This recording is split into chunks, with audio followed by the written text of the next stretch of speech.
je vais faire un tri sélectif avec toi dans cette vidéo. Alors non, je ne vais pas venir chez toi pour traiter les déchets alimentaires des cartons, mais plutôt nous intéresser ensemble aux différents conseils concernant la reconquête amoureuse ou plus largement le fait de se rabibocher avec un homme quand ça va pas ou quand ça va plus avec lui. Et ce que je vais faire plus précisément pour effectuer ce tri, c'est classer du pire au meilleur les différents conseils que tu peux voir dans des livres, dans des formations, sur des vidéos, que ce soit par moi-même ou par d'autres coachs ou conseillers en amour. Ça te permettra deux choses essentielles. La première, c'est d'avoir dans une seule vidéo, en l'occurrence celle-ci, tous les conseils qui peuvent exister, en tout cas tous les plus grands conseils qui peuvent exister quand tu as l'intention de reconquérir ton ex. Okay? Et la deuxième chose, c'est d'avoir ce classement, à mes yeux, du pire au meilleur, donc bien sûr qui correspond à mon approche, je le précise, c'est très important. Tu peux retrouver, et heureusement, différentes approches. Je rappelle que celle que je te propose, celle qui marche pour moi et pour les femmes que j'accompagne, celle que je trouve vraiment plus respectueuse de l'humain, des besoins et des sentiments de chacun, c'est celle qui consiste à être dans l'expression de sa vérité. Donc si tu veux une relation saine et stable, basée, c'est très important, sur le respect et l'authenticité. Voici, selon moi, quel est le pire conseil pour reconquérir ton ex. C'est bien évidemment cette technique connue sous le nom de push and pull. Et comme son nom l'indique, l'idée en pratique, c'est de pousser, c'est-à-dire j'envoie des messages pendant une certaine durée, des appels, imagine pendant une semaine, 7 jours on va dire, et après, pull, je me retire pendant 7 jours. Donc c'est tout calculé à l'avance. Le but ici, c'est de créer le manque, créer le désir chez lui. D'accord? Donc je vais faire des cycles de je vais envoyer la sauce et puis je vais me retirer comme si jamais j'avais disparu à jamais. Donc une forme de ghosting calculé. Effectivement, si on voulait la classer dans une approche qui serait différente d'une approche de je veux manipuler, je veux tirer les ficelles, je veux reprendre le pouvoir et c'est moi qui a le rapport de force en ma faveur, effectivement, on pourrait la classer comme la meilleure technique, évidemment. Mais si tu t'inscris dans quelque chose de plus sain, durable, respectueux et authentique, il est absolument nécessaire de la virer complètement, à mes yeux, de ton répertoire des techniques ou des conseils pour récupérer ton ex ou même, tout simplement, pour séduire un homme avec lequel ça se passe plus ou moins bien en ce moment parce qu'il a une certaine distance. Alors, je continue ce classement du pire au meilleur avec cette deuxième technique que tu connais parfaitement, le silence radio, et je rajouterai même un terme pour le qualifier, parce qu'on va la différencier plus tard avec une meilleure technique, le silence radio forcé. J'arrête tous les contacts, mais dans la pratique, c'est un peu comme une jet que j'ai pas envie de faire, et donc je me force au quotidien à ne pas intervenir, à ne pas dire ce qui se passe dans ma vie, etc. J'en souffre, ça fait beaucoup plus de mal pour sa santé qu'autre chose. Donc pour moi, c'est une approche qui est un peu trop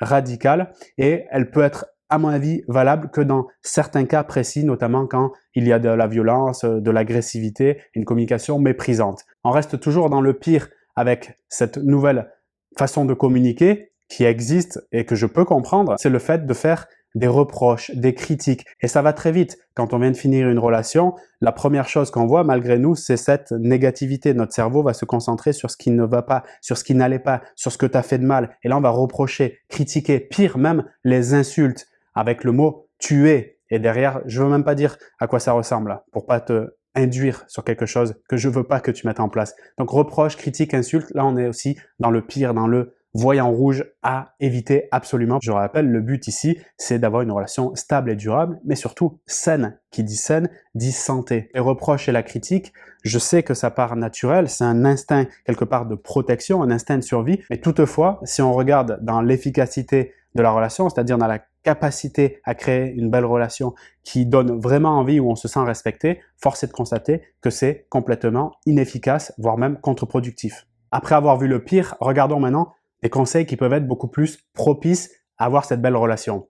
Le premier, c'est de briser la glace, d'aller parler des vrais problèmes. Oui, c'est pas évident, oui, ça demande du courage, mais ça a beaucoup plus d'efficacité et ça a le mérite de nous permettre d'aller comprendre les besoins, les choix, les sentiments de l'autre, d'accord? Et ici, bien sûr, en sortant les reproches, les critiques, mais plutôt en passant par de la considération, de la valorisation, en optant pour une curiosité sincère de découvrir qu'est-ce que se cache dans le monde de l'autre. Pas pour le fustiger ou le blâmer, mais pour vraiment sincèrement comprendre ce qui est en train de se passer et quelles sont les motivations de ses choix. C'est à ce moment-là, même après une rupture, que nous pouvons toucher une connexion profonde. Je donne d'ailleurs tous les piliers et toutes les techniques pour y parvenir dans mon programme d'humainement Connexion profonde. Et je t'invite vivement à aller le voir. il est dans la description de la vidéo si tu l'as pas encore saisi. Dans cette continuité, dans le but de reconquérir son ex pour aller vers le meilleur en termes de conseils, astuces, techniques, lui exprimer les erreurs que j'ai identifiées, celles que j'ai commises, est un merveilleux moyen de se développer sur le plan personnel, mais aussi de lui donner l'information que tu prends de la valeur et que tu prends conscience que tu as ta part de responsabilité dans ce qui s'est passé et que tu es dans une démarche d'évolution. Donc c'est quelque part lui donner une information de ton intelligence. Quand tu fais ça, tu n'es pas dans une démarche active de lui courir après ou tu n'es pas dans une énergie de manque, mais au contraire, tu es dans la recherche de créer quelque chose de nouveau chez toi, d'avancer en prenant en compte de ce que tu as posé sur ton chemin et sur votre chemin. Et ça, c'est très, très puissant. Ensuite, encore mieux, à l'inverse du silence radio où je pars sans rien dire, c'est de lui évoquer ton intention de prendre du retrait, d'accord, de te mettre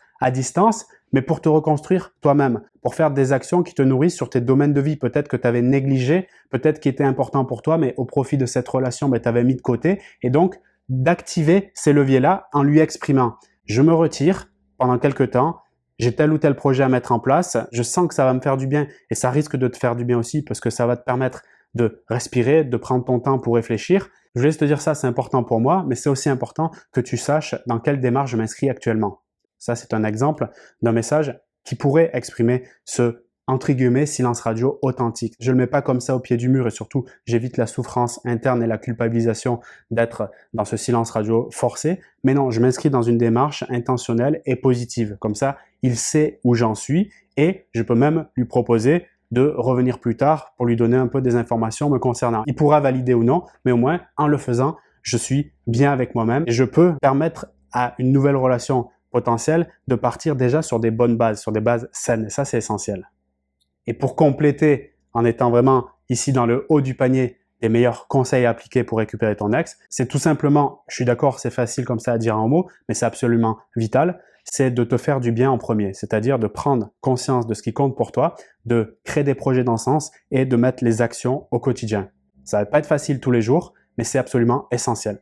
Dans ma précédente rupture en 2015, c'est ce que j'ai fait de façon intuitivement. Et je pense que ça m'a sauvé et très rapidement parce que j'ai repris conscience que pour moi, le sport était important. J'ai pris conscience pour moi que développer une activité où je me sens déjà passionné et en plus de ça utile était essentiel pour moi par rapport au salariat dans lequel j'étais par le passé. Ça m'a permis de mettre à jour et de mettre la lumière sur ce qui compte vraiment en se posant cette question, qu'est-ce que je veux vraiment? Qui est un très bon départ d'ailleurs si tu vis une rupture douloureuse ou difficile en ce moment. Qu'est-ce que je veux vraiment? Et de ne pas te lâcher sur les réponses que tu vas obtenir à cette question. Comme on l'a vu dans le conseil précédent, bien sûr qui est complémentaire, de lui exprimer ce que tu es en train de mettre en place, pas dans les détails, mais dans les grandes lignes. Juste un message ou un appel suffirait pour le faire, d'accord?